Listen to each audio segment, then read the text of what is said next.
Martin Luther King, Elizabeth I, Thomas Cromwell, King Philip of Spain, Louis XIV. Ricky Gervais isn't on this. Stephen Pinker is also not on this. Sam Harris, Stephen Batchelor, Peter Zeihan, Peter Gabriel, Stephen Fry. Instead, actually, we have, the Prophet of Justice versus Teacher of Ultimate Peace, contrasting freedom and justice. Martin Luther King Jr., leader of the American Civil Rights Movement, devoted his life to fighting systemic injustice through non-violent resistance. He declared, "Injustice anywhere is a threat to justice anywhere." King's vision of freedom was tied to society, equality, and the dignity of all people. The Buddha, while also condemning harm and inequality, taught an inner freedom that transcends worldly injustice. Even in chains, the mind, free of craving, knows no prison. True liberation arises when hatred ceases within. Where King sought justice in the world, the Buddha guided beings to transcend all conditions through inner awakening. Quirk and resilience. King's powerful oratory and tireless activism were rooted in deep faith and love. He famously proclaimed, "Darkness cannot arise out of darkness. Only light can do that. Hate cannot drive out hate. Only love can do that." Buddha echoed this truth centuries earlier, teaching, "Hatred is never overcome by hatred. By love alone is hatred appeased." This is an ancient truth. Yet, the Buddha's teachings extend further. Love arises not as opposition to hate, but as a product of wisdom and insight into suffering. Imagine King asking the Buddha, "But shouldn't we resist injustice for the sake of others?" The Buddha might reply, "Act with compassion and wisdom, but do not cling to the results. Justice in the world is fleeting, peace within endures." Attachment to worldly outcomes. King believed in the moral arc of the universe bending towards justice, saying, "Faith is taking the first step even when you don't see the whole staircase." His vision relied on hope, action, and perseverance in the face of adversity. The Buddha, however, cautioned against attachment even to noble causes. Striving for good is wise, but do not bound by hope or despair. Act, but let go of craving for outcomes. Only then will the mind be free. King's hope and power change. The wisdom dissolves all craving, liberating the heart completely. Sutta twist. The Buddha might share the Parabhava Sutta, causes of downfall, which identifies hatred, greed, and injustice as causes of societal decline. The end, just harm others blinded by greed and delusion, but the wise cultivate compassion and equanimity, rising above the storms of the world. King, committed to his stream of a just society, how can we stand idle in the face of oppression? The Buddha would respond, "Do not stand idle. Act with compassion, but know that the ultimate peace comes not through changing the world, but through liberating the mind." This comparison contrasts Martin Luther King's call for external justice and nonviolent resistance with the Buddha's teaching of inner liberation and love rooted in wisdom. Both paths share compassion, but the Buddha guides seekers to a freedom that transcends all worldly struggle. Elizabeth I is next up. Elizabeth I versus the Buddha, the queen of strategy and power, versus the teacher of renunciation. contrasting power and peace. Elizabeth, first the Virgin Queen, reigned with unmatched political cunning, navigating a divided nation and hostile Europe. Her motto was Sempre Edam, always the same, reflecting her focus on steady leadership. She declared, I am your anointed queen. I will never be by violence constrained to do anything. The Buddha, in contrast, abandoned all worldly power and authority, teaching, rule your own mind. That is the greatest kingdom, free from violence and craving. Where Elizabeth secured stability through strategy and strength, the Buddha revealed a deeper, unshaken peace by relinquishing all attachment to control. Quirk and image, Elizabeth used her persona as a political tool, unmarried, untouchable. She became a living symbol of the nation. Her speeches inspired loyalty and strength, as seen in her address to troops in Tilbury. I have the heart and stomach of a king, and of a king of England too. The Buddha, while admired as a teacher, dissolved his persona, saying, the body is a bag of bones. It is not who we are. True power is found in letting go of identity. Imagine Elizabeth asking the Buddha, how do we rule without power or rule or image? The Buddha might reply, by ruling oneself. Mind free from pride and identity is unshaken by praise or blame. Attachment to legacy. Elizabeth was obsessed with securing her legacy and England's place in history. She warned, princes are set on stages where all man's eyes are upon them. The Buddha, however, taught that clinging to legacy binds the mind to suffering. Let go of the past and the future. The wise know that legacy is a shadow. Freedom is found in the present moment. Sutta twist. The Buddha might share the Cakkavatti Sutta, the lion's roar, on the wheel-turning monarch, where even the most just rulers are bound by impermanence. All kings lose their power. All kingdoms fall. The wise do not cling to thrones, but seek the peace that cannot be shaken. Elizabeth, fiercely pragmatic, might ask, but without power, how do you secure peace? The Buddha would reply, peace cannot be secured through power.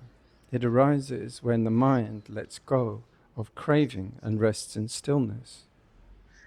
This comparison contrasts Elizabeth's mastery of worldly power, image, and legacy with the Buddha's teaching of relinquishing all craving for authority, identity, and permanence. Thomas Cromwell is next in line. King Philip of Spain versus the Buddha. Well, it looks like we don't. The Catholic defender versus the teacher of non-attachment, contrasting mission and liberation. King Philip II of Spain, champion of the Catholic Counter-Reformation, devoted his reign to defending and spreading Catholicism. He declared, it is best to keep an eye on everything. God's cause cannot be compromised. Philip's mission was driven by an unwavering belief in divine authority and duty. The Buddha, while also advocating moral principles, rejected attachment to any cause, teaching all missions and beliefs arise from craving. The wise let go of all views and find peace in the unconditioned. Where Philip sought salvation through religious conquest, the Buddha offered liberation through inner awakening. The quirk and control. Philip was a meticulous ruler, earning the title, the prudent, for his detailed governance. His control extended to personal piety, declaring, I would rather lose all my dominions than be the lord of heretics. The Buddha, In contrast, saw the futility of control, stating, to control the world is an illusion. Master the mind, and you will find peace beyond all dominions. Imagine Philip asking the Buddha, how can one ensure the triumph of truth without control? The Buddha might reply, truth needs no triumph, for it is not bound by gain or loss. Freedom comes when the mind lets go of all striving, attachment to faith and power. Philip's belief in the divine right of kings and his crusades against Protestantism reveal a deep attachment to faith and authority. He wrote, to do God's will is my only purpose. The Buddha, while recognizing the power of intention, warned against clinging even to noble purposes, even good intentions, if tied to craving, bind the heart. True freedom arises when we let go of all views, even the view of self and God. While Philip sought salvation through faith, the Buddha transcended all concepts of salvation. There is no self to save, no faith to uphold. Peace is found through letting go of all. Sutta twist. The Buddha might share the Dhammapada, verse 294. Not by water is the world purified, nor by rituals or faith, but by taming the mind. This is the path of the Buddhas. Philip, unshaken in his belief, might respond, but isn't faith the foundation of civilization? The Buddha would reply, faith tied to control creates division. Wisdom free from craving unites the heart with peace. This comparison contrasts Philip, the second devotion to control, the faith and conquest, with the Buddha's path of non-attachment, compassion and liberation beyond all missions and views. Next up, Louis XIV. Louis XIV versus the Buddha, the Sun King of absolute rule versus the teacher of letting all go, contrasting power and renunciation. Louis XIV of France, the Sun King, ruled France with absolute authority, declaring, Elodat, c'est moi, I am the state. He saw himself as the center of power, shaping the kingdom of splendor and order. The Buddha, though born a prince, renounced all worldly authority, teaching, the greatest rule is over oneself. Power over others bounds the mind to craving. Freedom arises when the heart lets go. Where Louis sought grandeur and control, the Buddha revealed the peace of relinquishment. Quirk and splendor. Louis built an opulent palace of Versailles as a symbol of his glory and dominion. He believed, every time I create beauty in the world, I offer tribute to God and France. The Buddha, while recognizing beauty, warned against attachment to material splendor. Palaces crumble and beauty fades. The wise do not seek permanence in what is impermanent. Imagine Louis asking the Buddha, doesn't grandeur inspire devotion and unity? The Buddha might reply, grandeur binds the mind to illusion. Unity arises not from splendor, but from compassion and wisdom. Attachment to legacy and control. Louis's reign was driven by desire to immortalize his name and secure France's dominance. He declared, I leave to my successors not riches, but glory. The Buddha, however, taught clinging to legacy is a source of suffering. Legacy is a shadow of craving. The wise let go of name and fame, resting in the peace that needs no memory, while Louis sought immortality through his works. The Buddha transcended the cycle of becoming to end craving is to end birth and death. This is the ultimate freedom. Sutta twist, the Buddha might share the Cula Viyuha Sutta, that actions shape one's fate. Chula Karma Vibhanga Sutta. Acts of greed and hatred and delusion create bondage. Acts of wisdom and compassion free the heart. Do not cling to the fruits. Let go, and peace will follow. Louis, driven by his vision of permanence, might say, but how can the ruler ensure greatness without control? The Buddha would respond, greatness arises when control ends. The mind, free of craving, shines brighter than any throne. This comparison contrasts Louis XIV, his attachment to splendor, authority, and legacy with the Buddha's teaching of renunciation, impermanence, and liberation beyond all worldly power. Let's have a see if Ricky Gervais is going to come up. I'm not sure. Ricky Gervais versus the Buddha, the atheist of comedy versus the teacher of liberation. Oh yeah. Contrasting laughter and insight, Ricky Gervais, comedian and outspoken atheist, uses satire and humor to challenge religion and societal norms. He declared, I see religion as a philosophical failure, but comedy can reveal the absurdities. Gervais dismantles dogma with sharp wit, offering laughter as a lens for truth. The Buddha, too, challenged religious orthodoxy, but his path went beyond critique. Humor can expose illusion, but wisdom dissolves it entirely. True freedom lies not in critique, but in understanding. Quirk and irreverence. Known for his boundary-pushing comedy, Gervais once remarked, just because you're offended doesn't mean you're right. His work provokes thought through irreverence. It often holds a compassionate undertone. The Buddha, kind and measured, also challenged societal norms.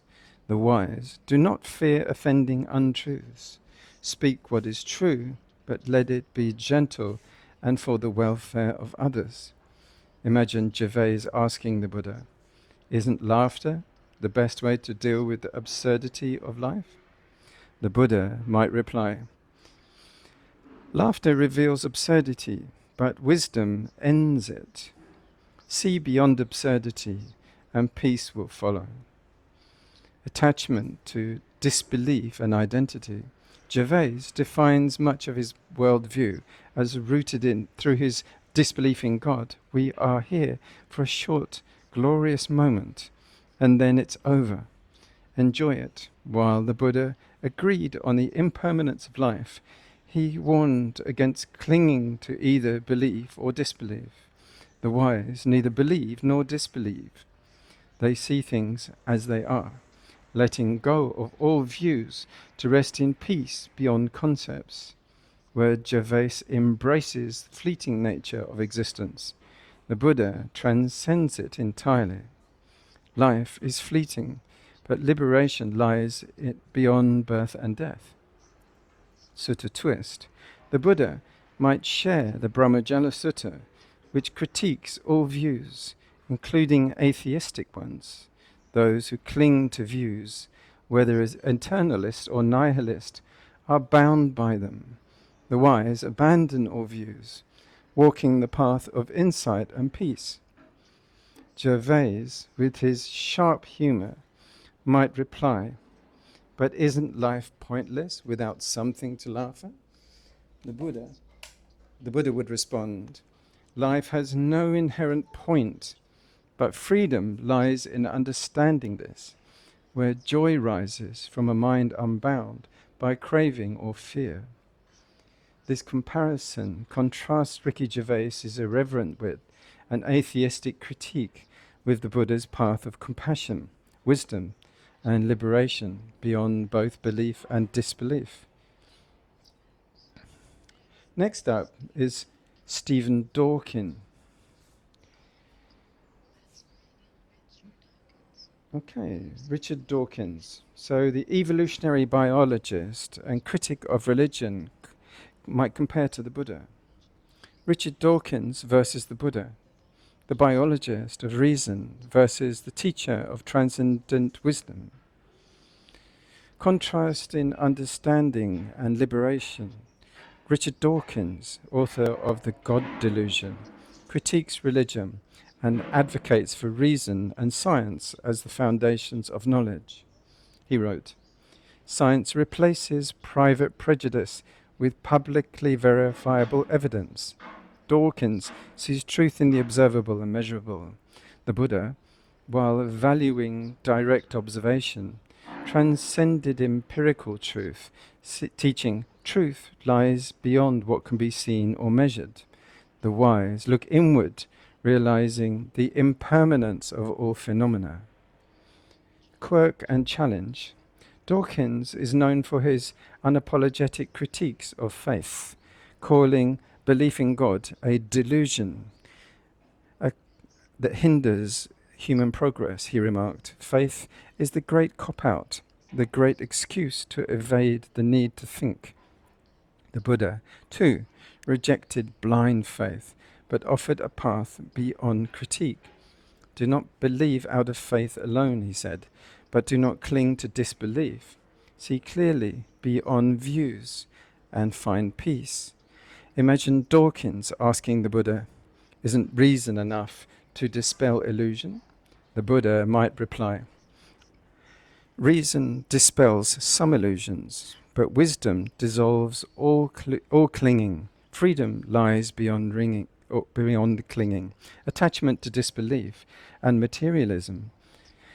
Dawkins' focus on evolution and natural selection ties meaning to survival and genetic replication. He stated, "We are survival machines, robot vehicles blindly programmed to preserve the selfish molecules known as genes." The Buddha, while recognizing the natural processes of life, pointed beyond them. The body and the mind are processes, not self. Let go of all clinging to form and meaning, and you will know the unconditioned. While Dawkins focuses on the material, the Buddha transcends it. What arises and passes is impermanent. The wise see beyond all arising to the deathless. Sutta twist. The Buddha might share the Cakkavatti Sutta, where he critiques the search for material and the metaphysical answers. Do not look for answers in the seen or unseen. Look to the end of craving, for there lies true knowledge and freedom. Dawkins, ever skeptical, might say, "But isn't science the best tool for understanding the universe?" The Buddha would reply, "Science understands the conditioned, but freedom is found in what is unconditioned, the cessation of all craving and becoming." This contrast Dawkins' comparison on reason, science, and materialism with the Buddha's teaching of wisdom that transcends both faith and skepticism, pointing to liberation beyond concepts. Next up, Sam Harris. Sam Harris versus the Buddha, the neuroscientist of mindfulness versus the teacher of ultimate liberation. Contrasting mindfulness and liberation, Sam Harris, neuroscientist and author of Waking Up, advocates for mindfulness as a secular practice free from religious dogma. He writes, "Mindfulness is a way of living in the present moment, of being less distracted by the chaos of life." Harris sees mindfulness as a tool for psychological well-being. The Buddha, while teaching mindfulness, placed it within the broad framework of the Eightfold Path, leading to liberation. Mindfulness is not the end, but the beginning. Freedom arises when the mindfulness reveals the nature of suffering, impermanence, and not self. Quirk and rationalism. Harris combines meditation with reason, critiquing traditional religious frameworks while valuing personal experience. He stated, "Spirituality must be rational, or it will be blind." The Buddha, too, rejected blind faith, but he went beyond reason. Reason can guide, but it cannot free. Wisdom sees the arising and cessation of all things, leading to peace beyond logic. Imagine Harris asking the Buddha, "Isn't mindfulness enough to transform the mind?" The Buddha might reply, "Mindfulness calms the mind, but liberation comes when the mind lets go of all craving and clinging." Attachment to skepticism and practice. Harris's secular approach values meditation as a skill for improving life, but affords metaphysical claims. Avoids. We can live ethical and fulfilling lives without believing things on insufficient evidence. The Buddha agreed on the importance of evidence, but warned against clinging to any stance. Do not cling to belief or disbelief.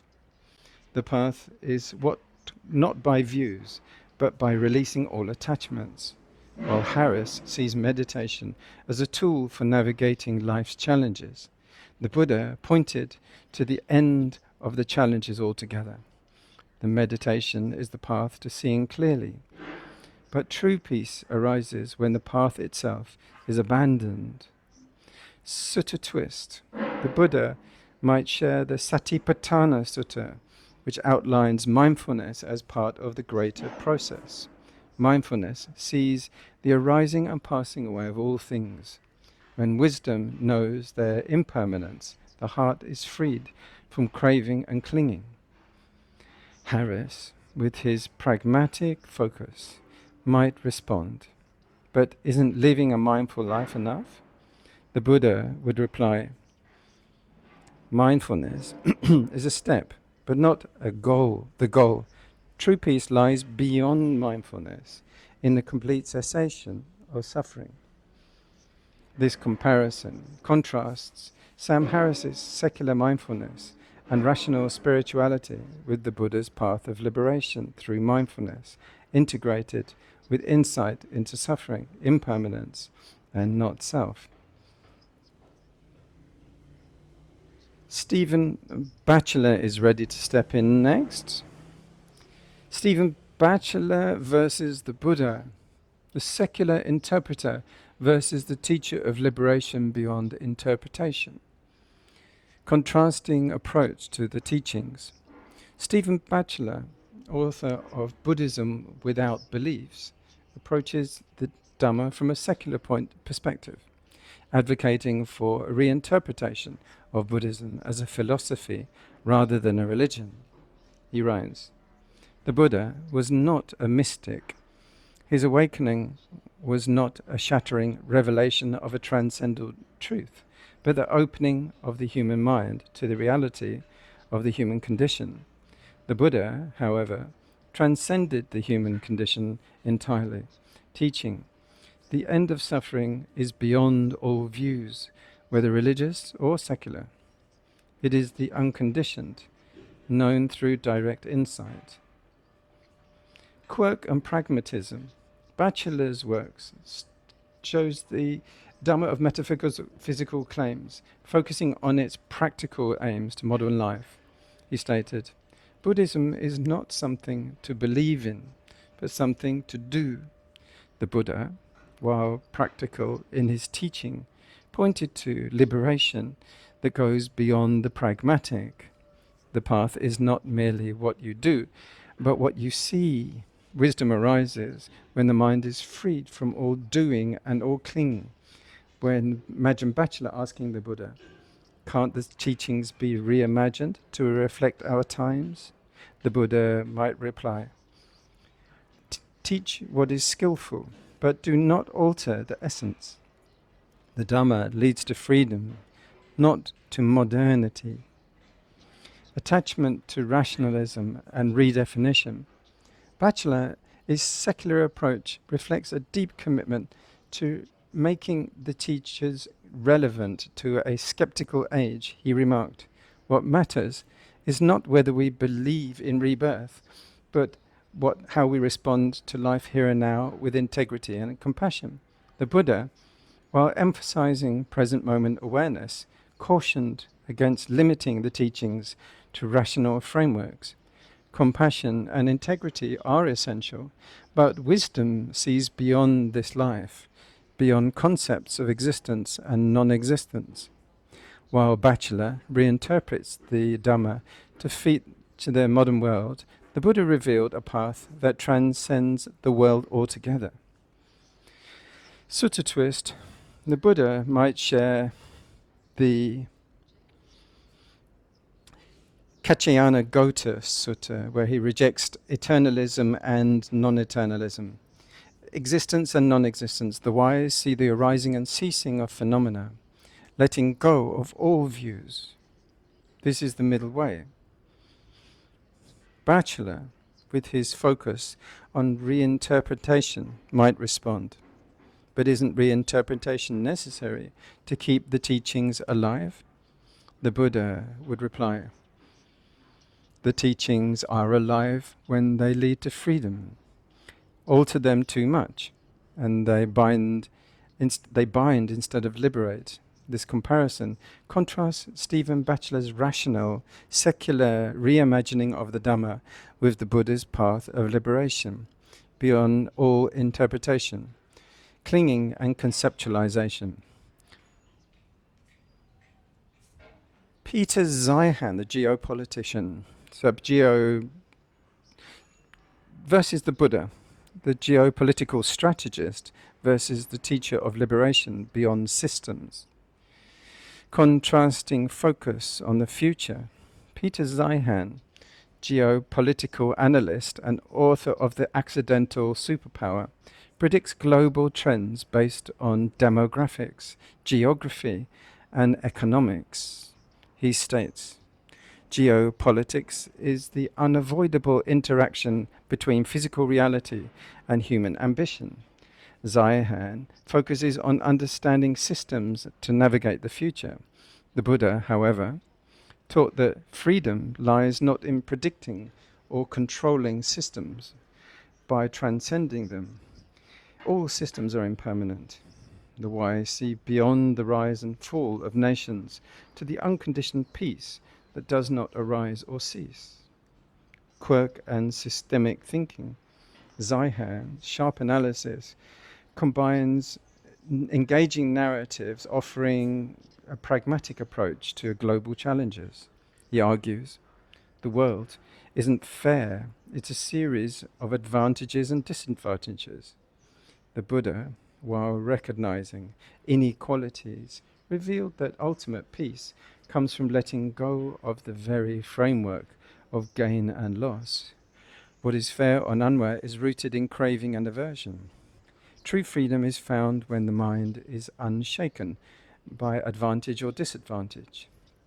Imagine Zeihan asking the Buddha, how can we prepare for the inevitable collapse of systems? The Buddha might reply, do not cling to systems. The wise prepare by freeing their minds, for no collapse can touch the liberated heart. Attachment to predictions and outcomes. Zeihan's work reflects an effort to understand global shifts, often focusing on strategic advantages. He states understanding trends is the key to survival. The Buddha, while also valuing awareness, warned against attachment to outcomes or survival itself. Survival is impermanent, tied to birth and death. Freedom arises when the mind lets go of all clinging to what arises and ceases, while Zeihan focuses on navigating the tides of change. The Buddha taught liberation from the tides altogether. Be like the lotus, untouched by the water of the world. Sutta twist. The Buddha might share the Samyutta Nikaya 22:43, which describes the 5 aggregates: form, feeling, perception, mental formations, consciousness, as burdens. Systems and forms are burdens. The wise lay them down, seeing the peace beyond arising and ceasing. Zeihan, pragmatic and solution-focused, might ask, but how do we thrive on an unstable world? The Buddha would reply, do not seek to thrive in instability. Let go of the unstable entirely, and peace will follow. This comparison contrasts Peter Zeihan's pragmatic focus on systems, trends, and strategic outcomes with the Buddha's path of letting go, seeing impermanence, and finding peace beyond all systems. Peter Gabriel is next. Peter Gabriel versus the Buddha. The visionary artist versus the teacher of ultimate liberation. Contrast and expression and insight. Peter Gabriel, renowned musician and activist, uses his art to explore human experience and inspire change. He stated, the art of music is to bring people together and give them an emotional experience that transforms them. Gabriel's music often celebrates connection and creativity. The Buddha, while recognizing the value of expression, taught that ultimate transformation arises not from emotion, but from insight. Emotions inspire, but they also bind. True freedom arises from the heart, is unshaken, free from craving and aversion. Quirk and innovation. Gabriel's experimental style blends genres, cultures, and media, pushing boundaries with projects like WOMAD, World of Music, Art and Dance. He remarked, the best ideas are where cultures collide. The Buddha, too, crossed cultural boundaries with his teachings, but he sought not innovation, but timeless truths. Ideas are tools, but the unconditional lies beyond all ideas. Use skillful means, but do not cling to innovation. Imagine Gabriel asking the Buddha, isn't creativity what makes us human? The Buddha might reply, asterisk, creativity reflects impermanence. It rises and passes. Liberation lies beyond what is created or destroyed. Attachment, change, and connection. Gabriel's activism and art reflect a belief in the transformative power of human connection. He wrote, music and art can connect us to each other and to something larger than ourselves. The Buddha, while valuing compassion and connection, taught that freedom comes from transcending all ties. Connection binds and liberates. Let go of clinging to connection, and the heart finds peace beyond all bonds. While Gabriel channels creativity to inspire change, the Buddha guides beings to transcend change entirely. All that changes is impermanent. Freedom lies beyond the changing tides. Sutta twist, the Buddha might share the Phena Sutta, the foam Sutta, comparing it to foam and bubbles, the world. The world is like a lump of foam. Feelings are bubble, perceptions are bubbles. See their true nature, and you will know the peace beyond arising and ceasing.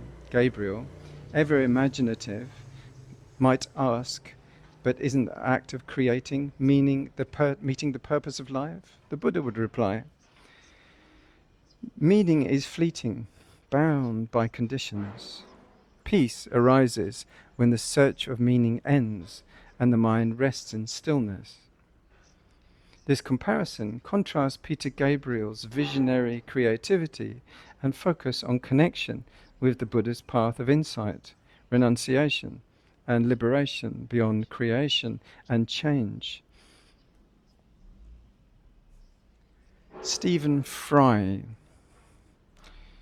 Stephen Fry versus the Buddha, the wit of rational inquiry versus the teacher of transcendent wisdom, contrasting intellect and insight. Stephen Fry, celebrated actor, author, and public intellectual, is known for his eloquence and advocacy for reason and humanism. He stated, "The human race is a remarkable thing. It is also a very silly thing." Fry's worldview embraces weird and wisdom to navigate life's paradoxes. The Buddha, while recognizing the power of intellect, guided seekers beyond it. Reason reveals much, but wisdom transcends all concepts. The wise see through the mind's constructs to the unconditioned peace beyond. Quirk and storytelling, Fry's humor storytelling bring complex to lives, often challenging orthodoxy with skepticism. He once quipped, "You can't reason someone out of a position they didn't reason themselves into." The Buddha, too, dismantled entrenched beliefs, but warned against over-reliance on reasoning. Reason can untangle some knots, but it cannot free the heart. Wisdom arises when the mind lets go of all views. Imagine Fry asking the Buddha, "Isn't questioning everything the path to truth?" The Buddha might reply, "Question wisely, but know that truth lies beyond questions. Freedom arises when the mind is silent and unshaken."